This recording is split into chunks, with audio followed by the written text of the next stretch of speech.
Hey everybody, welcome to my policy presentation. I'm going to be telling you guys a little bit about Oregon State Law 426.232.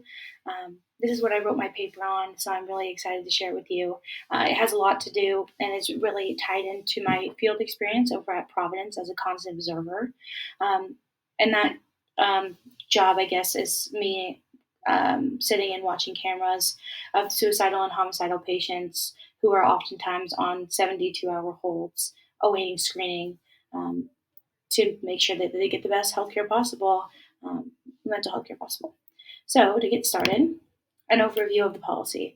So, ORS 426232 is a mental health um, law and policy that allows healthcare professionals, um, mental health professionals and law enforcement to place individuals on up to a 72-hour hold, either voluntarily or involuntary due to mental health emergency. So there's a whole bunch of requirements in this, and this is the type of patients that I am watching at my field experience currently. And one of those is being that the patient is at a threat or danger to themselves or to other individuals. And the main goal of keeping them in the emergency department is to evaluate if there's further intervention that needs to be required, if they need to go to an inpatient facility, if they need to be transferred to a hospital room. Sometimes people overdose on medications and they have to be put on holds because they can't just leave because there's at risk of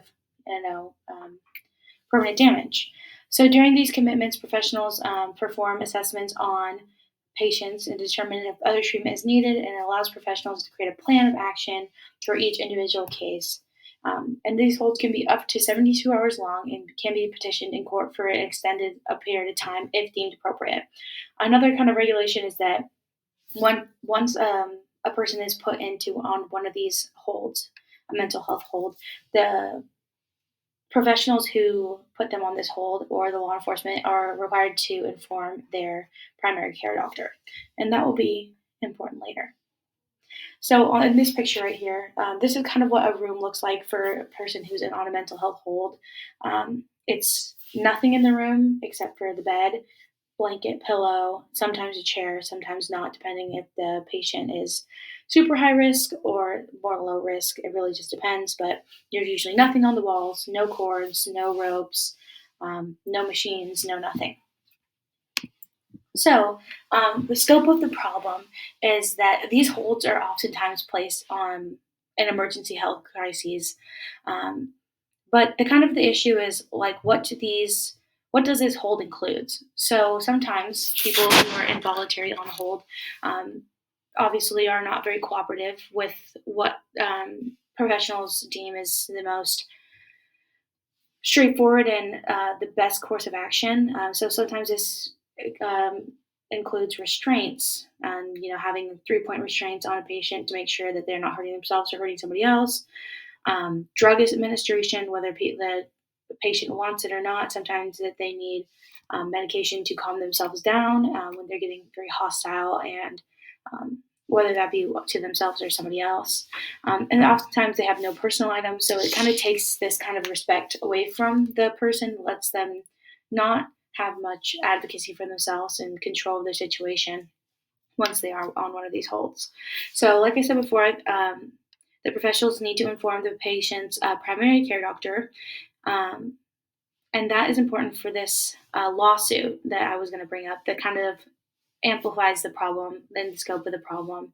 So, this is a case called State versus West, in which an individual was held against her will for 5 days in the emergency department. So, a 72-hour hold is 3 days.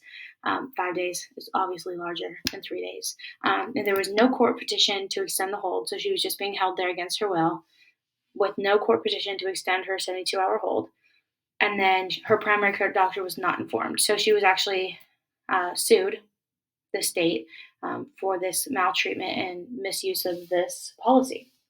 And then another instance that is, I guess, incorporated in the problem that I'm seeing with this policy is Frank versus Cascade Healthcare Community. And this is a woman was threatening to hurt herself. She was at home. She had a gun. She was threatening to hurt herself. Um, And she ended up getting taken to the emergency department when she was not cooperative whatsoever. And she was put into restraints and forced medications. And she described it as a very forceful treatment plan.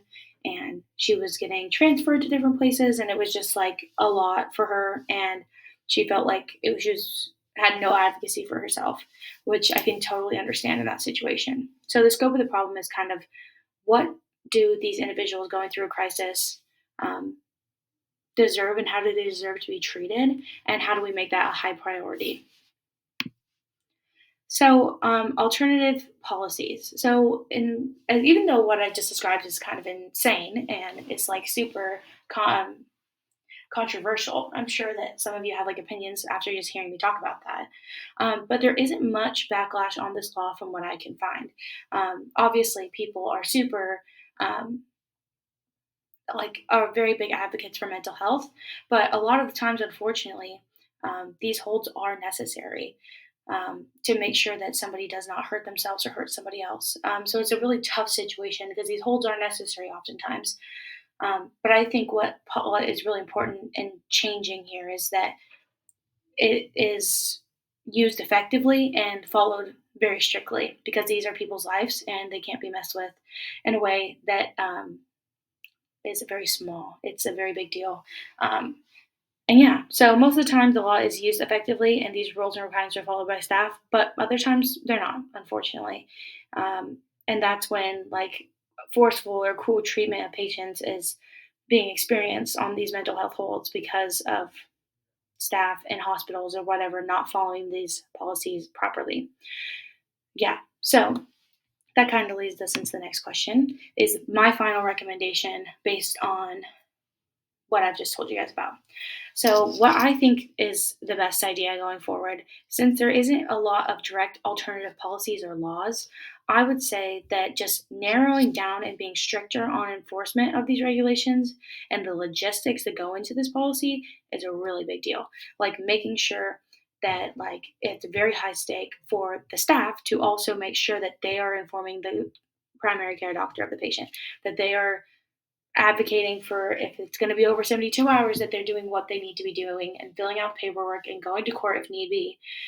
Even though that seems very timely, it's very important. And I feel like that's when we won't have as much maltreatment or use of restraints and stuff like that, is when it's very, I guess, by the book. Obviously, with like mental health, you want to make sure you're being very empathetic. So incorporating that somehow, I think would also be a good recommendation. But what really interested me is that, like, I would like to hear from an individual who has been in a situation like this, a person who has been on a mental health hold and who has had to stay for 72 hours, even though they didn't want to. What would they like to see change? And I feel like that's where a lot of advocacy and policy comes from. And being a social worker is listening to the community and helping advocate for their voice and making their voice be heard. So that's what I would recommend in this situation if I were to go further in this and to see what I feel like could change. Um, but yeah, I think like this law is important because people sometimes need to be put on holds to make sure of safety of themselves and others. And unfortunately, sometimes it just goes wrong based on staff, hospitals, and whoever's performing these holds. So I think it's just really important to be strict, be enforcing, and making sure that um, these patients aren't going through any more than they already are. It can be an extremely rough time, and I've seen that firsthand. So, yeah, I think that would be my recommendation. And here are my references. And thank you so much. I appreciate you listening.